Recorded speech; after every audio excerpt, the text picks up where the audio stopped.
Welcome to the Oxygen Advantage podcast with your hosts, Oxygen Advantage founder Patrick McKeown and Daniel Pålsson. With the Oxygen Advantage podcast, we aim to show how functional breathing is an essential part of a healthy and well-balanced lifestyle. Each episode, we meet experts in their field from around the world and talk about their lives, their experiences, and how they learned the importance of breathing. Join us and get inspired. Get the Oxygen Advantage. Another podcast with, this time we have two master instructors, Daniel Pålsson from Sweden and Bryan Mirabella from New York.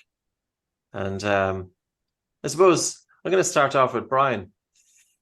Bryan's background is very, very interesting. We were just having a chat beforehand. As human beings, life can be pretty tough and pretty challenging, and there's kind of an idea out there that life should be comfortable and easy. And that's not always the case. I'd love to get your thoughts on that, Bryan, based on your background. And, you know, is it that we're setting our kids up to fail by telling them that life is a very, very easy journey, when obviously it isn't? It's all yours. Well, number one, thank you, Patrick. Thank you, Daniel. Patrick, I was actually even a little nervous to be on this podcast with you. Oh, breathing, Bryan. It solves everything. Don't worry, you can make a total mess. Nobody's going to be listening to it anyway. You're all good. I mean, you are the sole reason that I've been able to transform my life. So I thank you from the bottom of my heart for giving me this knowledge of the first pillar of health that I call breathing. And it's never made more of an impact. Nothing's ever made more of an impact on me than breathing, than what you've taught me. And I want to continue with this for the rest of my life. And I'm going to represent Oxygen Advantage to the best of my ability for the rest of my life. So thank you for this opportunity. Pleasure. Now, thanks, Bryan.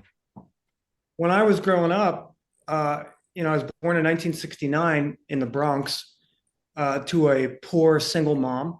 And she smoked her whole life. She started smoking when she was 12. So she smoked all through pregnancy. So if you want to talk about trauma, I was traumatized from the second I was conceived because I was feeding on chemicals my whole life. And then for 18 years of living with her in a one-bedroom apartment under very poor conditions, my trauma was skyrocketed all the time because she also didn't treat me very well. And I didn't have a father, and I never met him. And she was very verbally abusive to me. She was very physically abusive to me. But, in the 70s, you were allowed to hit your children. People can't do that anymore. But, back then, parents would beat the crap out of kids in front of other people. And my mom took it to another level. But having said that, God rest her soul, I forgive her for everything. And she also taught me a lot of good things. So I don't want to say there's nothing but bad things, but the trauma that we're speaking about creates an inability to breathe properly for the rest of your life because you're constantly bracing yourself, waiting for the next shoe to fall. You're guarding yourself all the time when you're in the house, and you're sucking in your belly. So you corrupt the perfect childhood breath that you have from the time you're 0 to 5 before they sit you down in chairs in school. So I think the trauma, from that moment in life really did a number on me. And I know this because as I got much, much, much older, so I met you in 2018 in Toronto. I got certified. So it's a little over 5 years ago. And I was a very, very poor breather. I mean, everything was going wrong in my body. I was riddled with joint pain. I was told by an acupuncturist that guys like me have a heart attack in their 60s and die because I'd been adrenalized my whole life. I went from being in a traumatized household. And again, I want to say this to the world that my situation, please don't feel bad for me because there's a lot of people out there who have it much worse. It's just, you can't describe that to a child, right? Every child is going to go through trauma and it's going to be bad for their nervous systems. So I was under duress my whole life. And then I started wrestling when I was 14. And wrestling was the best thing I ever did because it got me away from that situation and it put me out on the mat that where I could be the one who was succeeding. And she couldn't take that away from me because she always said bad things to me. My psyche told me I'd never amount to anything and I'm a piece of shit. Now I know that was a reflection on how she was feeling from her life because she never got to do what she wanted to do. So I cognitively understand that now, and that's why I can love and forgive her for that. So I wrestled nonstop from the time I was 14 to 26. And as a wrestler, you're a bent over athlete.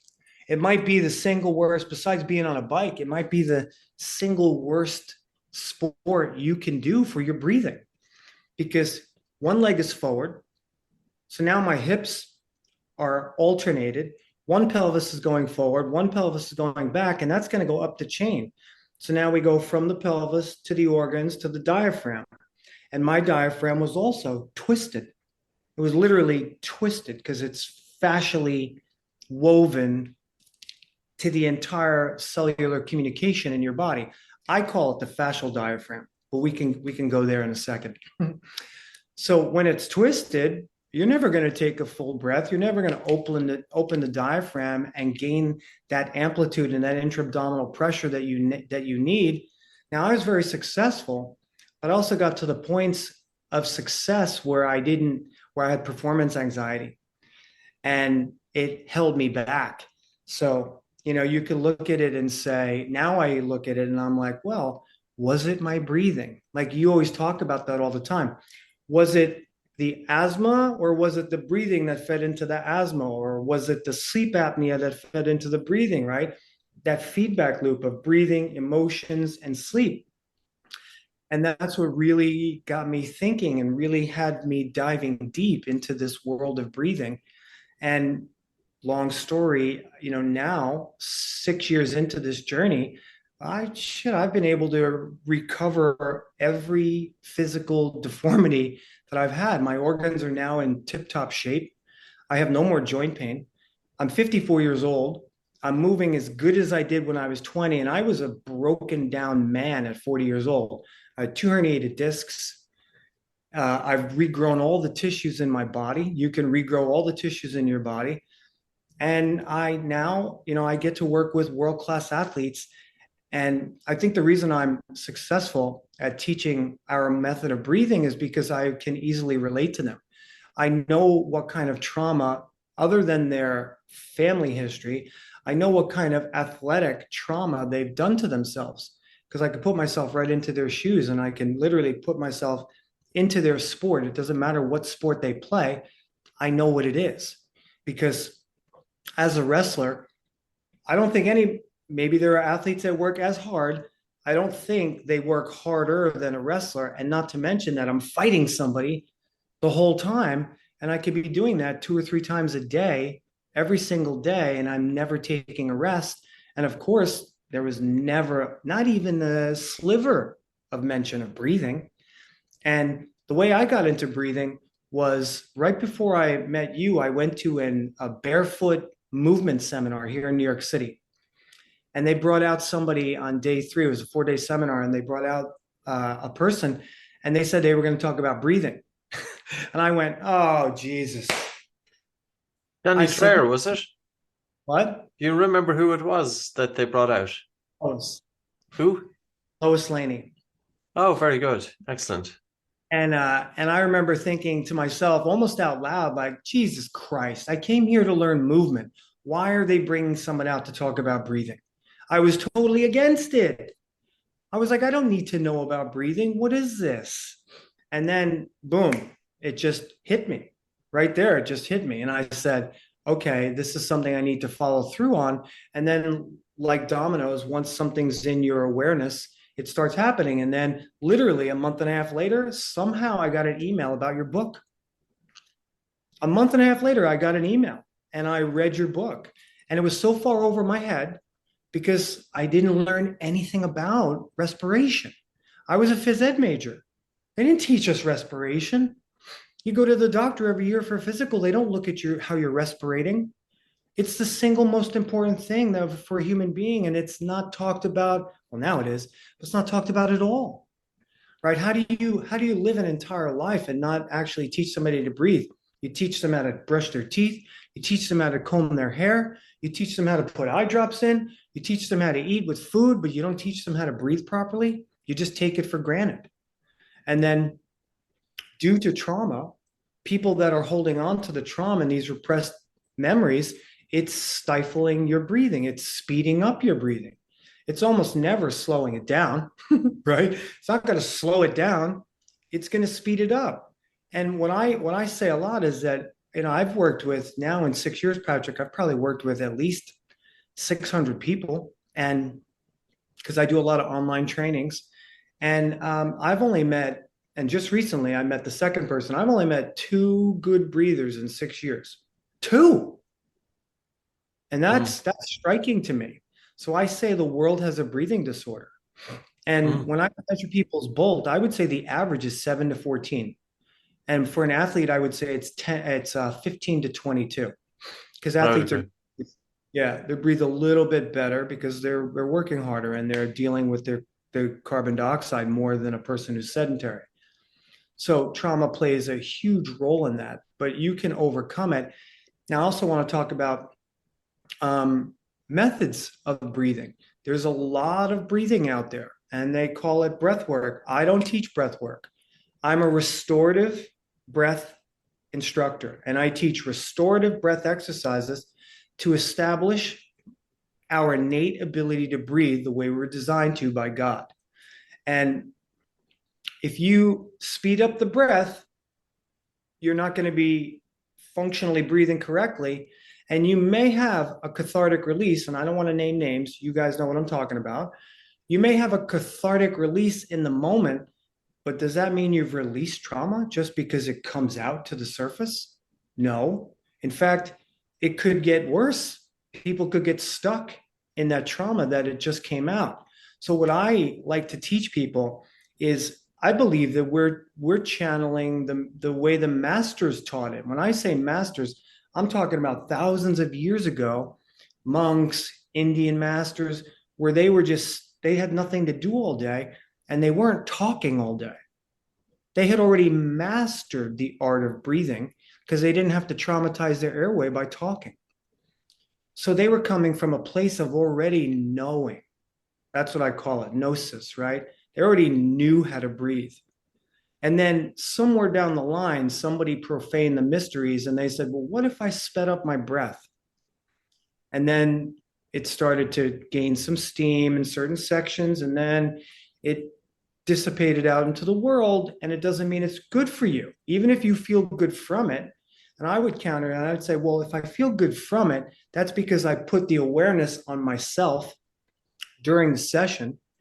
And for the first time, I actually focused on my own breathing. So it gave me some good awareness of what was happening. And I might have felt good from it, but did it functionally make me a better breather? And I would say no. So when people talk about these cathartic releases of trauma, because there's a lot of that happening, we just had a really big thing in New York City where 500 people went and they did a lot of hyperventilating, and they were interviewing them afterwards. And these people are like, oh my God, I had this release. But that's like in the moment. Again, it's in the moment. You're interviewing somebody who might have a great experience because they finally focused on their own breathing. But what about from 6 months from now? Did they get rid of all their anxiety? Did they get rid of their inability to sleep? Did they get rid of their joint pains? Did they get rid of their stress and trauma and anxiety? Probably not. So question, Bryan, question then on that 6 months, like you said you had a poor breathing pattern until you were like 48 years old or 49.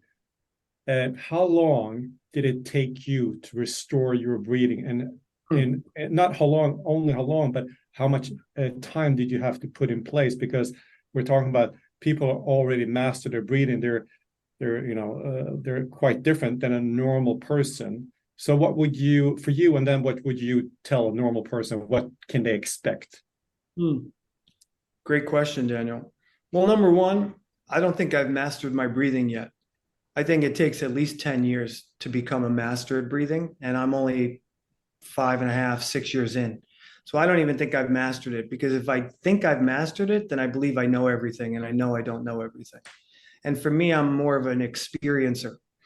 So like I said, when I read The Oxygen Advantage, it was so far over my head because, I was trying to intellectualize an experience. And that's really difficult to do. When it comes to breathing, you need to experience just breathing. And, you and I, Daniel, have talked a lot because we do a lot of private meetings. And when I prescribe breathing, I don't prescribe it in baby steps. I work with elite athletes, and I'm like, if this is what your assessment is telling me, then this is what you need to be doing. And I might give them an hour a day of breathing, because I'm not going to do it in baby steps, because that's not the way you transform, at least not the quickest. So for me, it took a year and a half. It took a year and a half for me to literally find my diaphragm. Now, thank God I have a mentor here in New York City. I actually have 3 really big people in the Eastern medicine world. And my chiropractor, I would go in every day and I would be like this, because I was paradoxically breathing.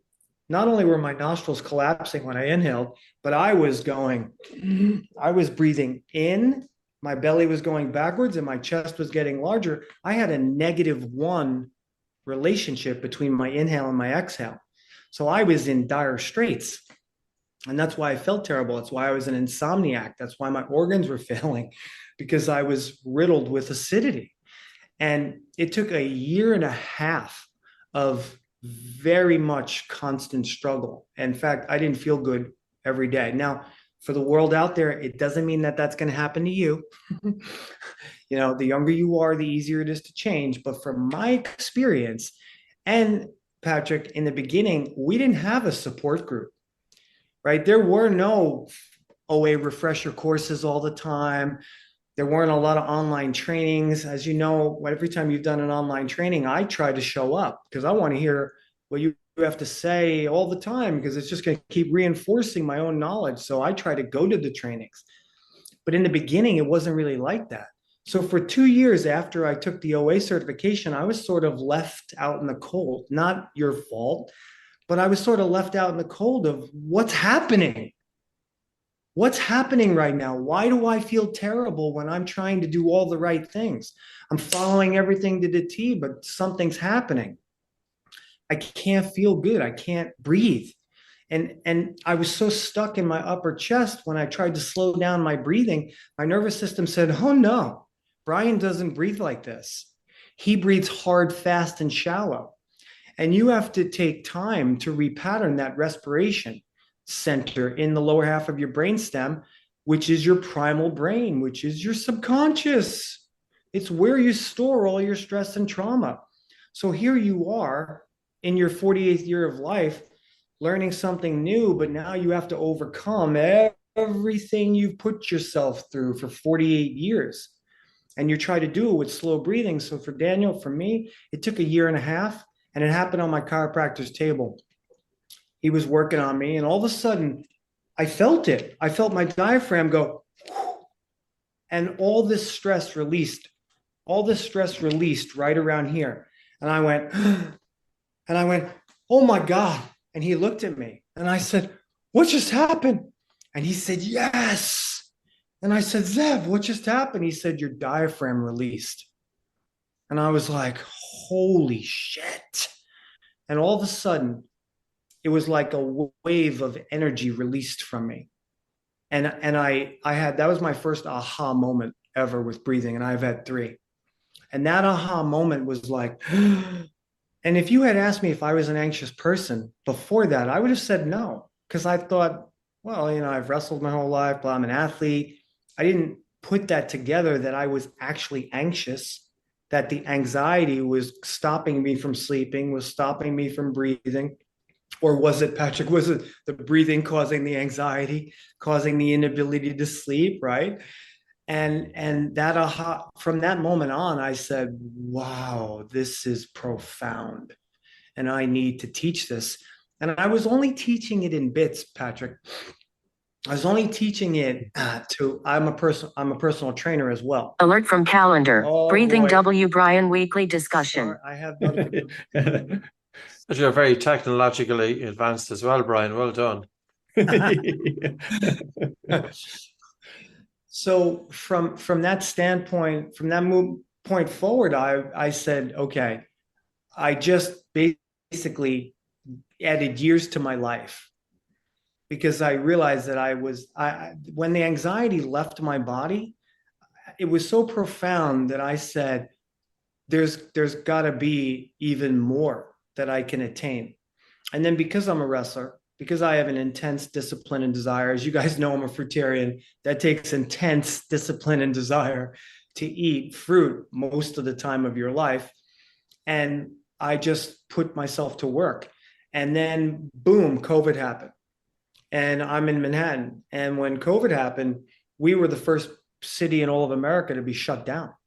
And I said, oh, now I have no more job. I have no more income coming in. What am I going to do? So I said to my wife, we need to make a website and I need to start teaching breathing online as soon as possible. But up until that moment, I was kind of scared because I was feeling so terrible. And it was like in conjunction, it was like the universe supported me. I found my diaphragm. I started to breathe a little slower and not perfect yet, Daniel, but I started to breathe slower. And as soon as I found the ability to breathe slowly, I gained the wisdom of knowing what it feels like not to breathe well. And that wisdom is what got me on the road to say, I'm going to start sharing this with the world. And I had a decent question there, Bryan. I think for you, ironically, and for you as well, Patrick, you told your story many times, that if you're far out on the spectrum, it becomes an easier decision to make versus a lot of people kind of like they have stress days, a good days, that there is no real incentive because they don't even know it. While as if you, in your case, Bryan, where maybe it was the breathing pattern was so bad, the joints and so on, that there's only kind of one way to go versus somebody, if you can call it normal person, why would they invest in breath training? So I think, and and I mean, Patrick, you as well, you have also like in most of your, depending on looking at the bowl score, prescribed an hour per day with breath training, almost if or sometimes more. So I think that's a lot for a lot of people to spend. I think there's an important conversation here. How on earth something like breathing, how has it been overlooked? And this, Daniel, we're still on the fringes. We're still early adopters. It's still the innovators who are doing it. And if I was to say what I think, I probably would insult probably a couple of disciplines and many people in the process. But I think it's been taught very, very poorly for decades. I think misinformation has crept in. I think the way it was communicated, and this is another thing, Bryan, you were talking about, okay, a lot of fighters do have trauma, and it's not the fighting necessarily that causes the trauma, but they go into fighting because of their background trauma. If you talk to MMA fighters, boxers, in your situation, wrestlers, and that's a way of releasing it. So there's trauma there. But the ability to self-regulate must be vitally important. I worked with a company this morning, a company of lawyers. They're working 16 hours a day, especially the younger lawyers, and they have no ability to self-regulate. They've gone through law school. There were different age groups. So I'm going to circle that back to Bryan. Why do you think breathing? Why do you think it took you up to New York is very much ahead? We've always considered it's a very progressive city. How come 48 years of age before you tapped into breathing? Well, I've studied with all the top movement coaches in the world. And I've always been progressive in my learning. I've always never said, this is it, and this is the only thing I'm going to, believe in. I've always prided myself on being a critical thinker. And it wasn't until somebody showed me how poorly I was breathing that woke me up. But I don't know why. I mean, I don't know why, although, breathing is getting more popular, even in New York, like I just said, but they were doing hyperventilating. and they were trying to give all these people these cathartic releases. So they have them sit in a gymnasium, 500 people, and hyperventilate for an hour. I mean, that's where the breathing is going. So now it's waking up, but it's waking up, in my opinion, in the wrong direction. Because the way I look at the Bolt score is that once I get my Bolt to 30 and I start to feel that ease in my breath and maybe find that natural passive pause at the end of my exhalation, well, what I noticed was as soon as I got my Bolt to 30, now I was a 5-second Bolt score. And it took me a year. It took me 6 months to go from 5 to 22. And then it took me another 6 months to go from 22 to 30 because I was traumatized my whole life, not just from my life, but my wrestling background. Because after I retired in wrestling, I also coached kids for 18 straight years. So I've been involved in wrestling for 40 years as a bent over athlete who's not breathing correctly. So I'm in a position where it doesn't really coincide with a good deep breath, right? So and when you talk about a deep breath, you're talking about with good recruitment of the diaphragm as opposed to how people normally interpret the deep breath. Yeah, I think it's probably we'll never get the answers to it. I suppose we're much better off knowing that breathing is getting out there, but it's the degree, it's the bigger picture we need to be looking at in terms of breathing. And as you spoke about, breathing in different aspects of life and weaving it into our way of life and understanding breathing from a biochemical and a biomechanical and the mind-body connection. Daniel's point earlier on, he said that probably you were more motivated to do something about it because you were on the floor. How can we address that in terms of getting this into the normal individual that feels that, well, not a whole lot wrong with me? Yeah, well, what I've done is create a program of 10 criteria. So I have people look at what their breathing style is, look at their irregular breathing patterns. I measure their rib excursion. I look at their nostril size. I test their 12 cranial nerves. I test their HRV. I test their Bolt score. I test their seated breath hold. I test their walking breath hold. And I forgot the 10th one. So when I talk about all those things, people usually resonate and they're like, oh, that doesn't feel good for me. And they sort of start to adopt to it in their own fashion. Because I don't actually, even on Instagram, I don't talk at people. I just speak about my experience and what I know. And it's like you're a projector. So you project your life and your words and your story.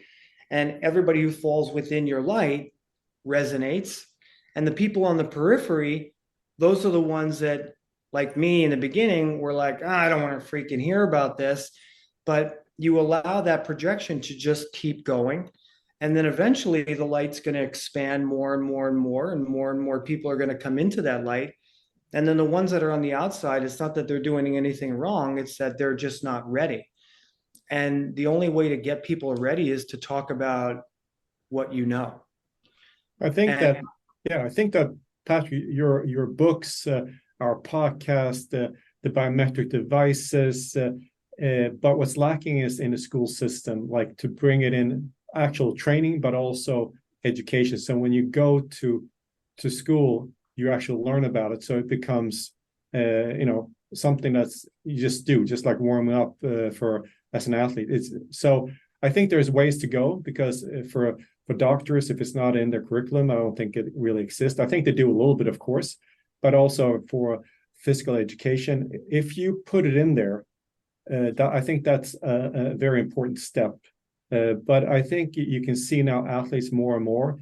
We talked about it before, Patrick, the mouth taping. That's just one small sliver, but it highlights breathing because you see it. If you don't need the mouth tape, but if you don't have it there, it's like, what's that guy doing? Oh, he's doing a breathing exercise. But you can't see. But when you place the tape, you see he's doing something, or they think he's doing something. So I think definitely it's coming. Probably got a long way to go until it reaches the masses on really, really broad. scale. But I think for athletes, it's definitely been pushed on by sleep coaches. And the next step in line, in my opinion, is breathing then, because they're so intertwined. So I think it's coming in pockets, but slowly. Yeah. And there you got that. Yeah. This is a 2019 article, Daniel. And I think the title says it all. The athlete's secret ingredient, the power of nose breathing. Wow. You know, it's a secret ingredient because still so many athletes don't know about it. And this is from a professor in actually New York, St. Joseph's College. But it's still very interesting. Like, he's talking about nasal breathing as the secret to improved health and athletic performance and recovery. Respiration is the gas exchange from the environment to the alveoli. Athletes continually try to perform better and break records with their athletic abilities, and many serious athletes admit that their competitive drive to win is relentless. They dream of winning medals for themselves. Unfortunately, some athletes, in their quest for greater performance, even choose to use illegal enhancing drugs. But, he asks, what if small changes in how an athlete breathes could support greater athletic performance? And that's really the conversation, isn't it? It brings together what you were saying, Daniel. Yeah, and it's interesting that just the headline, secret ingredient. So if you want to hide something, hide it in plain sight. Like it's like the most natural thing that you do 22 or 24,000 times a day, nobody pays attention to. I think that was the one with Roger Federer, who's more a nose breather, and Naomi Osaka, who was a mouth breather. I think they investigated that. So I think that is very interesting. She had a little bit of a mental challenge a year or two after that research report came out. So question is, what caused what? But it shows you that people are looking at it, but but they call it secret ingredient. That means most people think it's, maybe the research is not enough on the topic. So I don't know. They don't want to talk about it. They want to keep it their own secret ingredient. And that's another sort of detriment right now that's happening, is that they don't really want to talk about that they're actually focusing on their breathing. And it kind of sucks, because you get an athlete like Fred Warner, who I've worked with, the best linebacker in the NFL, and if he talked about breathing, my God, I think every young kid in America would want to start learning breathing because Fred Warner's doing it, and that is what we need. And, I want to be that beacon of breath for the world. And I know that it's going to happen. So eventually we're going to get that athlete, and I'm hoping to work with young athletes. So I'm in talks right now with the number 3 ranked wrestling program in America, in Virginia Tech. And I've given them 2 presentations already. And it's been a few weeks. It's on the table, they said, still, but they haven't adopted it yet. So I chose to work with one of their athletes pro bono. So this kid, as a freshman, took 5th in the country last year, and this year he's ranked 3rd. So I'm working with him, and if he can win the national title as a sophomore, that would be a really cool thing. I think, Daniel, it has to happen with the lesser, I don't want to call them lesser, but with the lesser known athletes. It's got to start in the kids programs, and I've talked to a lot of people. It's like, what are we doing to children? Like, you get children on a soccer field, right? Or in a wrestling room. And usually the kids that aren't performing well are the ones that get tortured the most. They get looked down on by the athletes that are working harder. But are these kids not working hard because they don't want to work hard, or because they can't breathe? And Patrick, now I'm looking at that, and I'm looking at the kids as I was starting, because I stopped coaching during COVID, but I started to look at the kids who weren't performing as well. And I'm like, well, they're the ones with their mouth open. And I started to teach the kids how to breathe. And then I started to actually rewire my own subconscious and say, stop saying anything derogatory or negative to a child that isn't performing well, because what they can't do is combust energy well. And then what are they going to do? They're going to lose focus. And when a child loses focus, now the coach is yelling at them because the coach sees them as not paying attention, but it's because they can't breathe. And the way I would like to see it is like, okay, we're all in a big group. We're on the pitch. We're on the soccer field. We're doing this drill together, but there's 3 kids that are not doing as well as they could, or they're losing focus. Well, maybe they can go to a side group. It's not that they're being punished. Maybe they can go to a side group with another coach. They can continue to work on skills, but they're not working as hard at the moment, so they can focus on breathing well. While they're doing that secondary skill, they can focus on not working as hard, but they can focus on breathing, and they can continue to work on their skills without having to be pushed to the max, because that's what we do with all athletes, right? You're taught to where I always say heavy breathing is like wearing a patch on your arm as a rite of passage, because everyone who's ever worked hard is like this. And they feel as if, yeah, I'm working hard because I'm over breathing, because no one ever taught them that over breathing might be detrimental to their nervous system. So we teach people to get into that state of over breathing.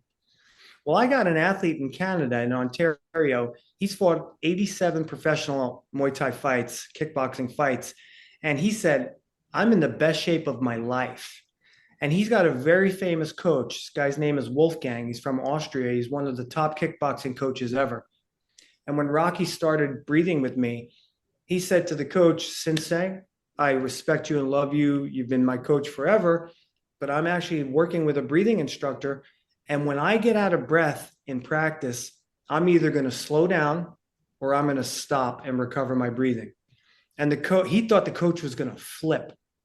And the coach said, I trust you. That's it. And Rocky was like, okay, wow. So Daniel, you and I have talked about this. So I taught Rocky that every single day you want to make 1% adaptations. 1%. And you can only work in relation to your metabolic requirement. And as soon as you feel like you're getting out of breath, you have to slow down or you have to stop and recover your breath. And he did it. And a year later, he's like, I'm in the best shape of my life. My pad guy tries to murder me and he can't get me out of breath. Because, it's like in cycling, functional threshold power. So the guys are working at 95% of their max. And their reserve capacity is based on their Bolt score, how much reserve capacity you have.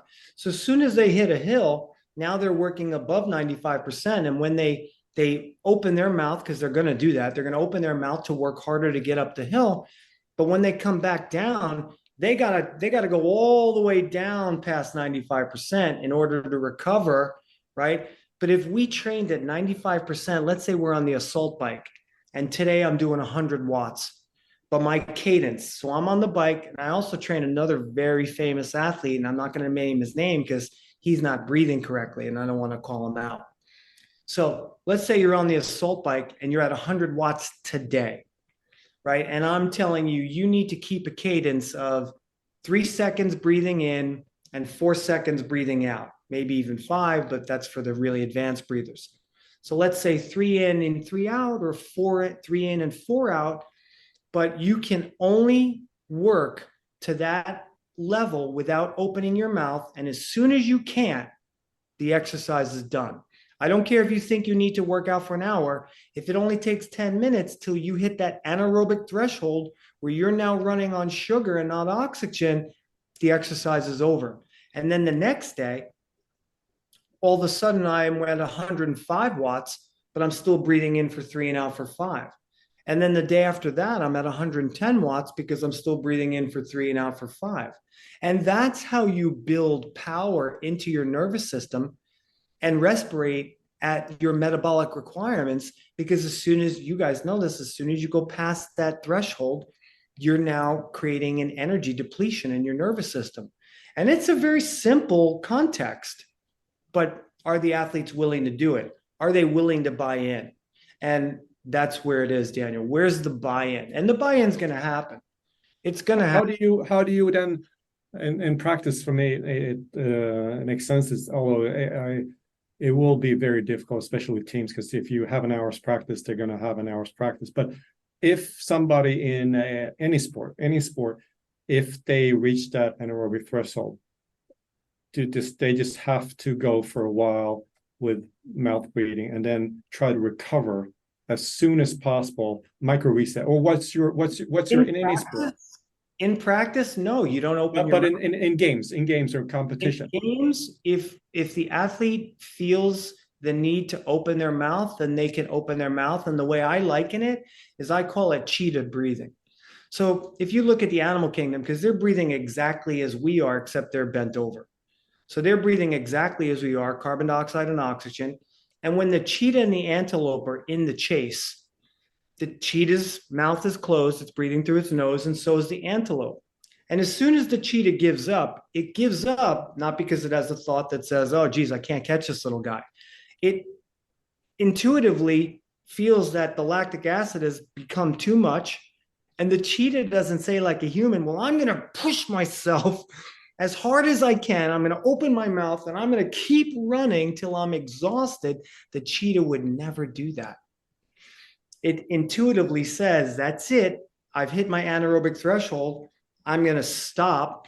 So when the cheetah stops, then it opens its mouth. It pants to dump the extra carbon dioxide and the lactic acid. And then eventually the mouth closes. The cheetah sits down, or it might even be sitting down and opening its mouth. And then it lies down. And I follow Cheetah Enthusiast page on Instagram. And they talk that the average cheetah needs 30 minutes of recovery in between each event. So I'm like, wait, we're doing Tabata training. We're telling people you only have 20 seconds to recover because we think that high intensity training is making us better, but that's because we're not thinking about breathing at all. So we're like, okay, I'm going to take less time in between my events, my Tabata style training, because that's making me a better athlete. And in the short term, that might be what we notice. But in the long term, are we going to break down and suffer from performance anxiety because we've been caught in that state of hyperventilation breathing through the mouth? So in practice, I would be like, well, no, but coaches have to buy into that. If the coach, I think, Bryan, yeah, it's easier for athletes, I guess, because you see the heavy mouth breathing.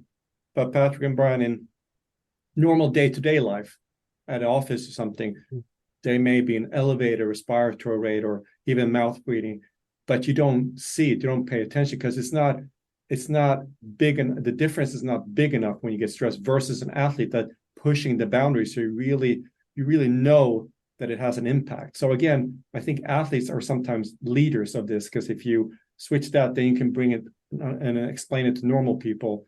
Well, there's a smaller difference that over time has a big impact, but in the moment may not have that much, but over 5, 10, 20 years, but you don't see it. So again, that's a problem. But for athletes, they notice it right away. So I think they could be the gateway in for actually the masses as well. That's my opinion. Yeah. So in competition, I would say, well, open your mouth if you need to. Bryan. You need to pant. Yeah. You need to, it's not panting, but if you need to in competition, open your mouth. Absolutely. Yeah. Off gas that extra lactic acid. But in practice, you need to practice breathing through your nose as much as you can. If we just gave the athletes just a little bit more time, instead of 20 seconds, give them 45 seconds. It's not really that hard to do, and allow them to recover. Well, then the next bout, they'd be able to practice harder. And, in the ancient Russian martial arts systema, they do that. They go all out in a set, and then they don't do it again until they're fully recovered. They know that. It's called systema. So there is one martial art that practices that form of breathing, because they know that if you're not ready, your nervous system's depleted, you're losing all your chi energy, you need to fully recover. I want to, like when I train personally, I don't let myself get out of breath. I mean, I'm not a competitive athlete anymore, but there's no reason whatsoever to get out of breath, except for the mind thought of, whoa, if I'm not out of breath, I'm not working hard. What do you mean, Brian? Because people will maybe interpret out of breath differently. You're not talking about being breathless, but you're talking about being at a point at your degree of breathlessness that you cannot sustain nasal breathing. Is that what you mean by? I'd even take it to the point of cadence breathing. So if I'm in the middle of a set, and actually the OA podcast Instagram channel put a video of me, 5-minute video of me swinging an RMT club. And if I'm swinging a club that's very heavy and I'm moving fast, well, I'm actually focused on breathing in for 4 and out for 6. So I might take 5 swings of the club and breathe 1 time. So that's how I've taught my nervous system. But I had to very gradually get there. So I won't let myself get to the point where my cadence is broken. And as soon as it breaks, I'm done because I've hit my anaerobic threshold and now my body's running on sugar. So you're going to have athletes practicing this and they're saying, oh my God, it's going to be an impossible goal. So what you're saying is for people to do it 1%. And I just want to kind of give a little bit of an overview. Literally, when we're talking about this, we're talking about training the body to be able to do physical exercise with less ventilation. Yes.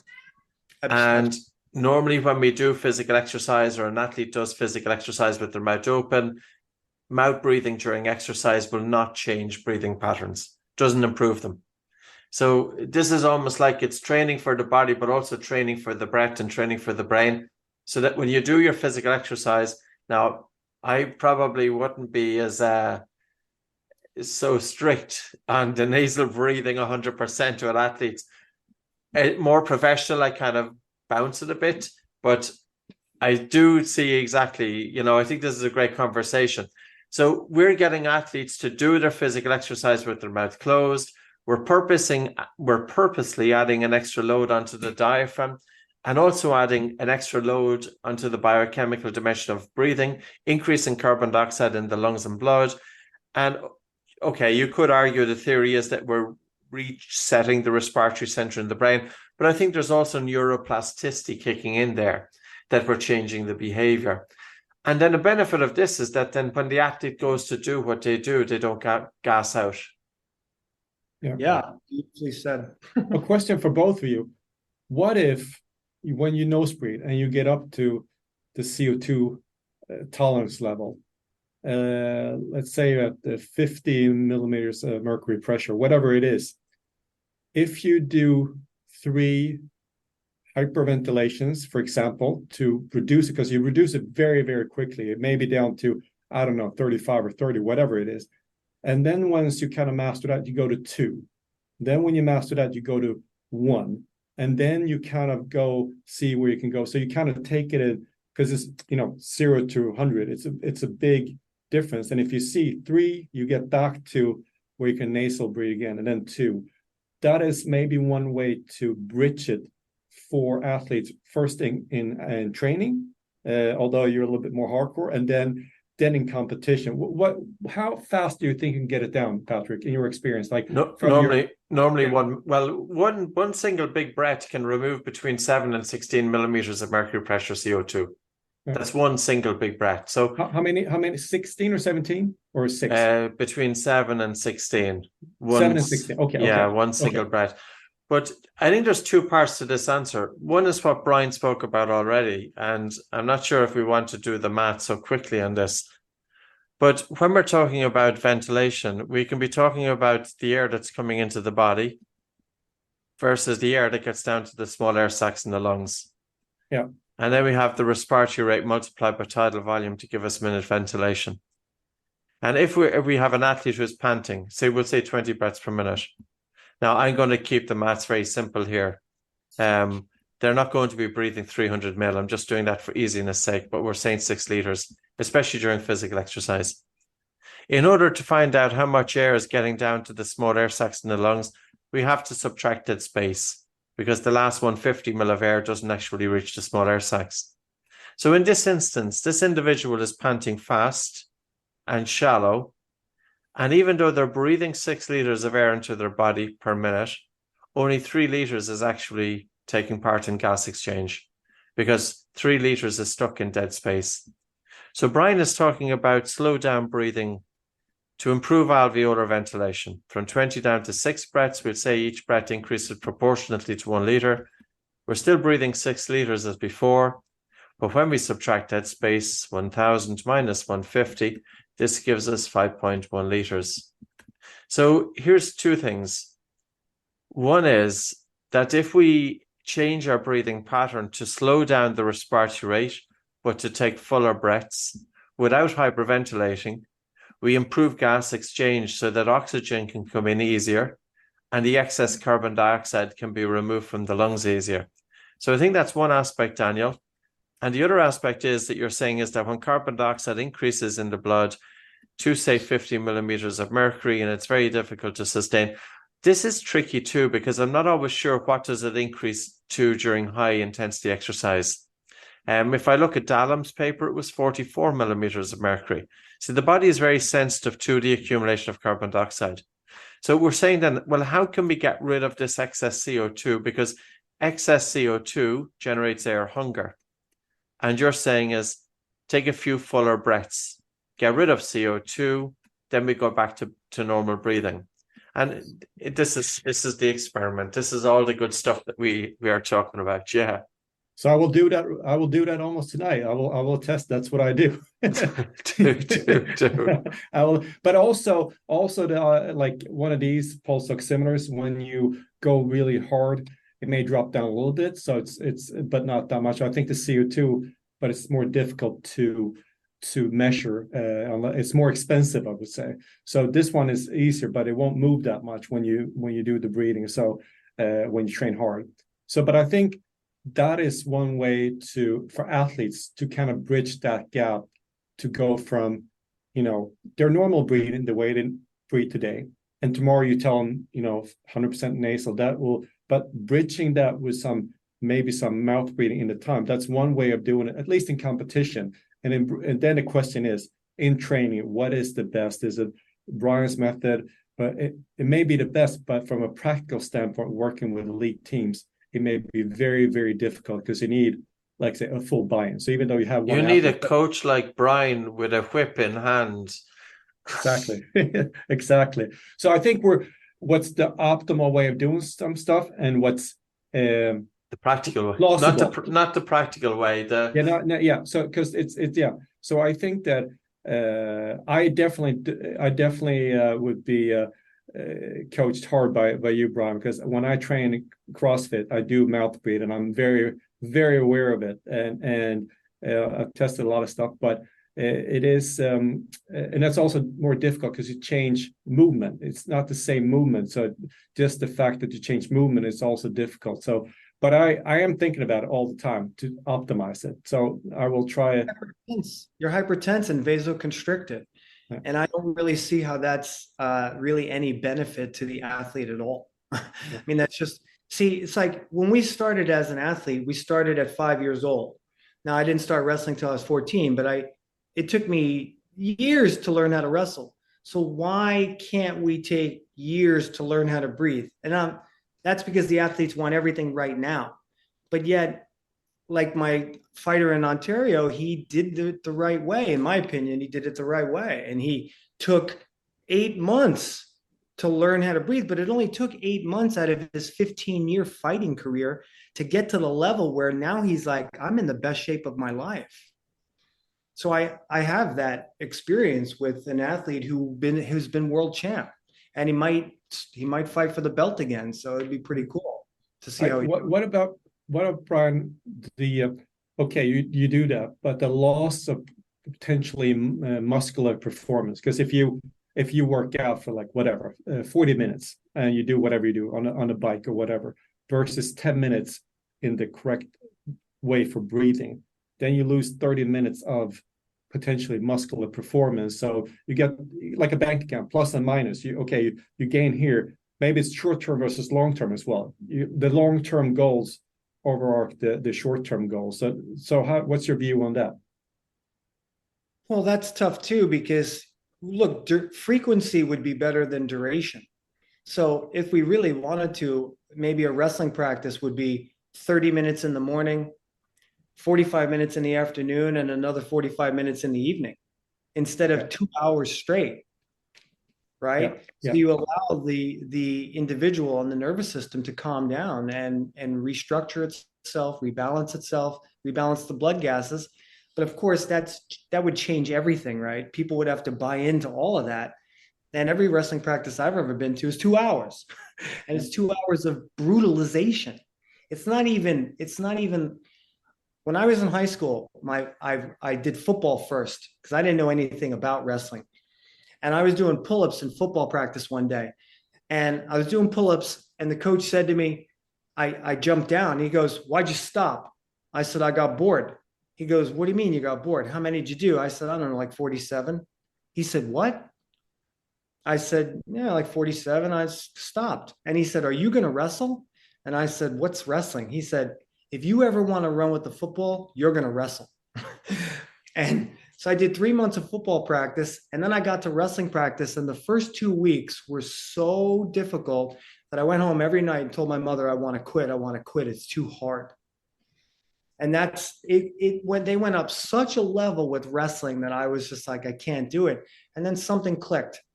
And then all I ever wanted to do was wrestle again.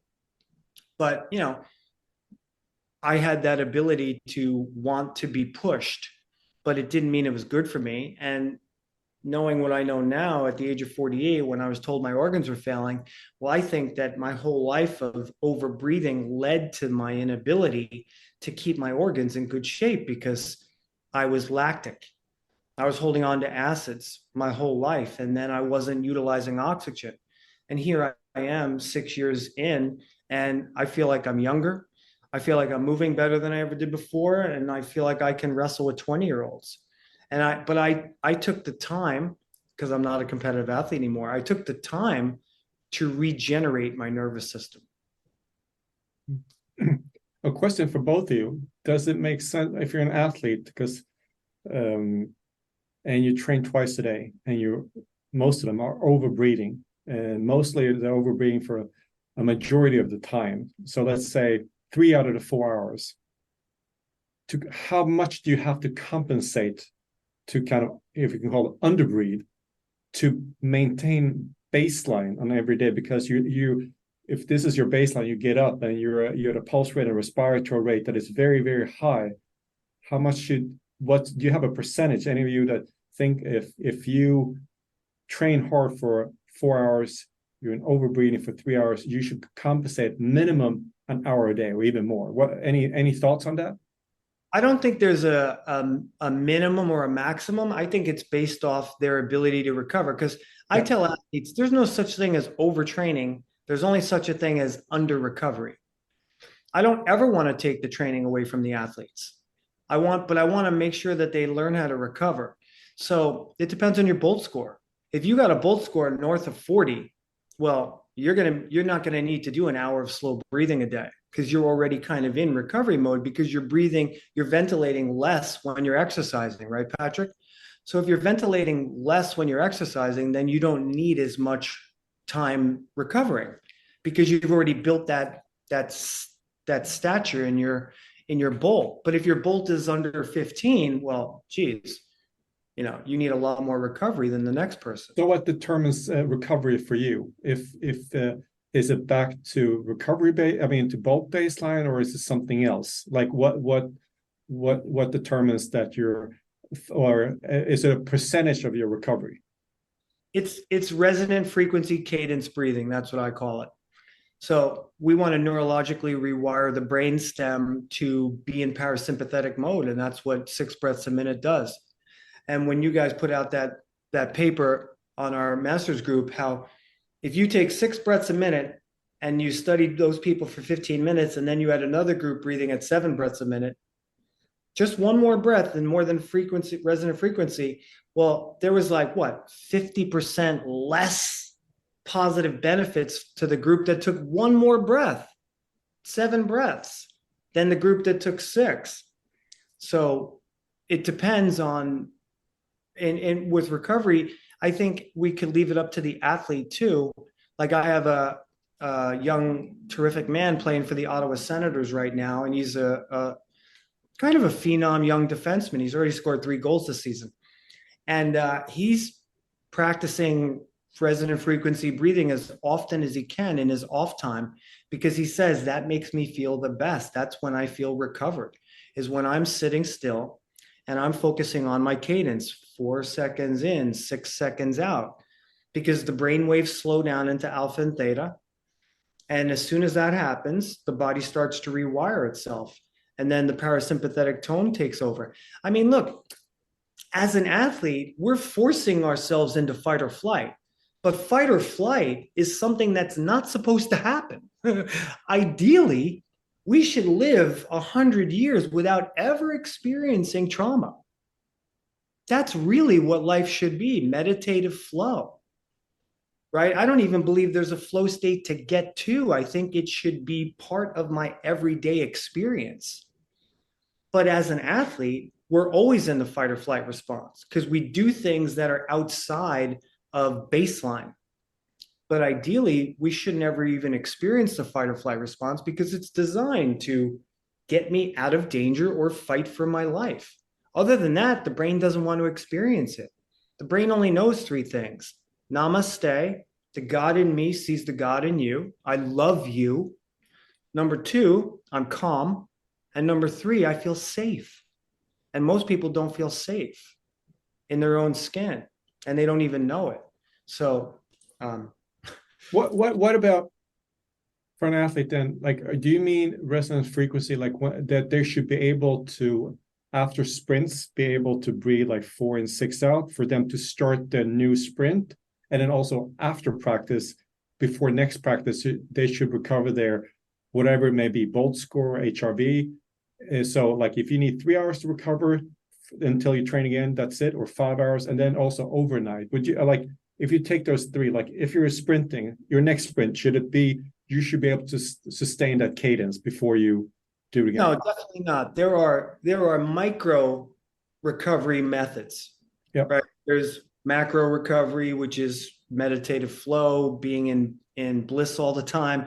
But then for athletes, right, there's micro recovery segments.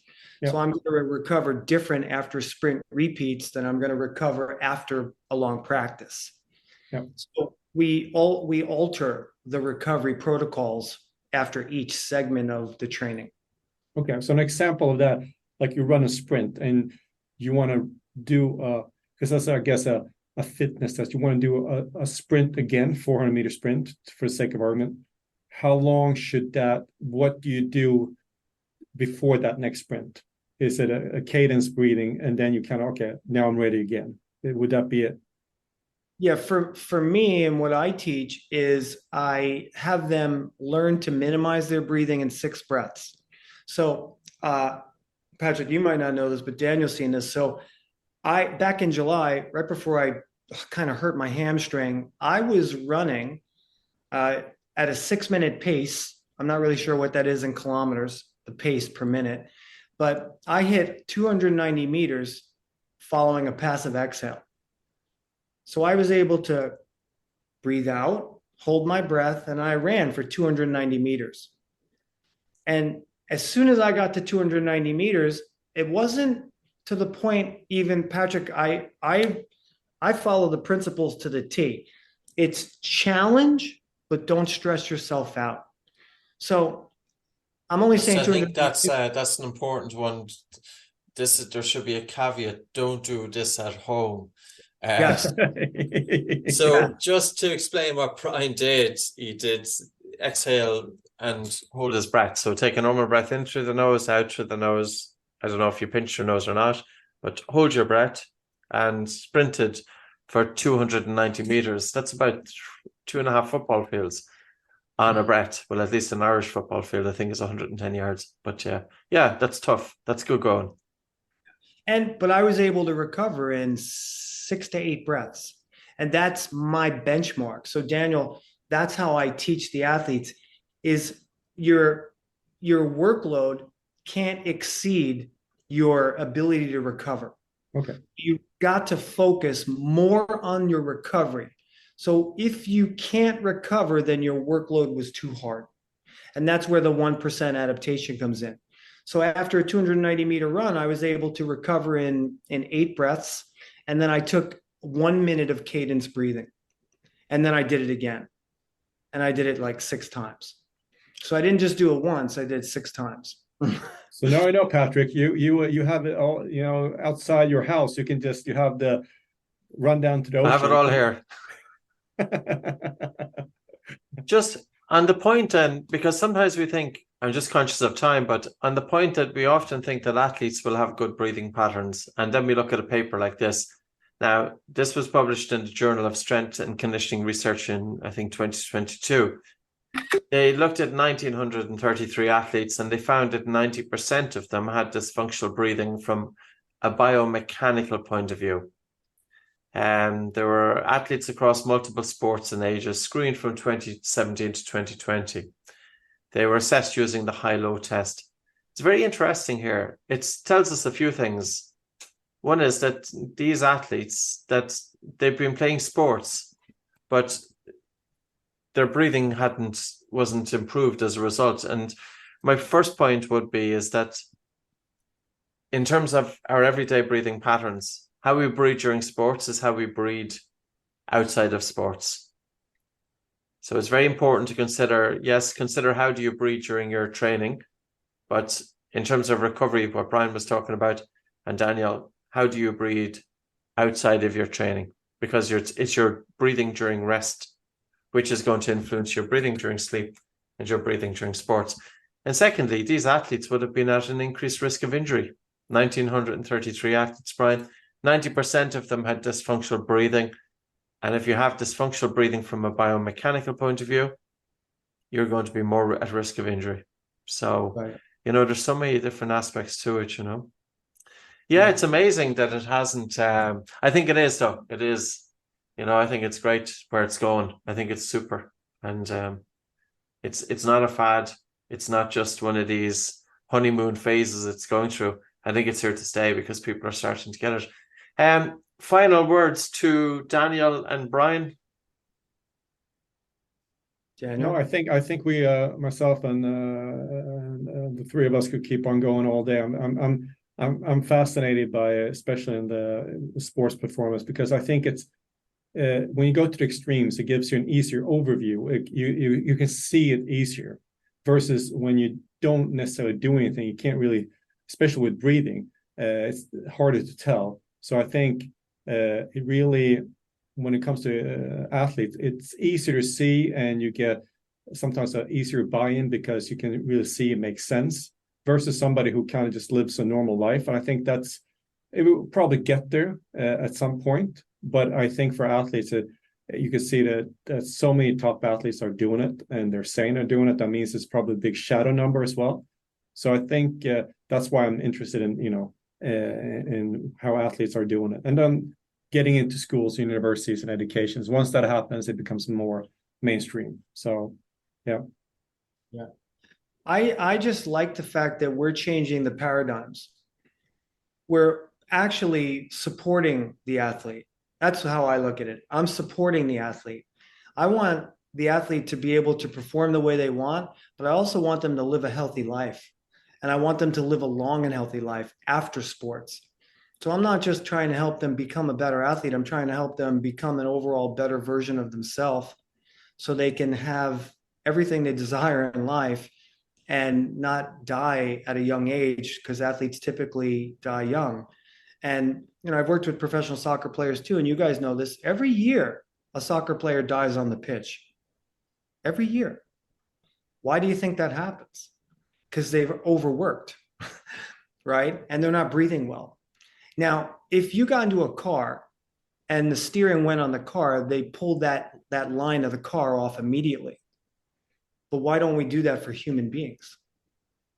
So I think there's something really important that we're striving for, and that's to protect the athlete and everybody else, and to teach them that breathing is the way, the truth, and the life, really. If you want to go there, that's exactly what it is. It's the single most important thing you can do, and you have to do it well. So in terms of how people may hear about you, Daniel? Well, I'm on the Oxygen Advantage website, so that's where you can find me. Daniel Pålsson, Oxygen Advantage, and Bryan. I'm also on the Oxygen Advantage website. I have my own website that's called quantumfitness.org. And my Instagram channel is breath_verse, like universe. Excellent. Pleasure, guys. Great conversation. Thank you very much. Thank you. That was great. Thank you for listening to the Oxygen Advantage podcast. If you liked what you heard, please subscribe and maybe take the time to leave us a review. The Oxygen Advantage podcast is available from all your podcast providers.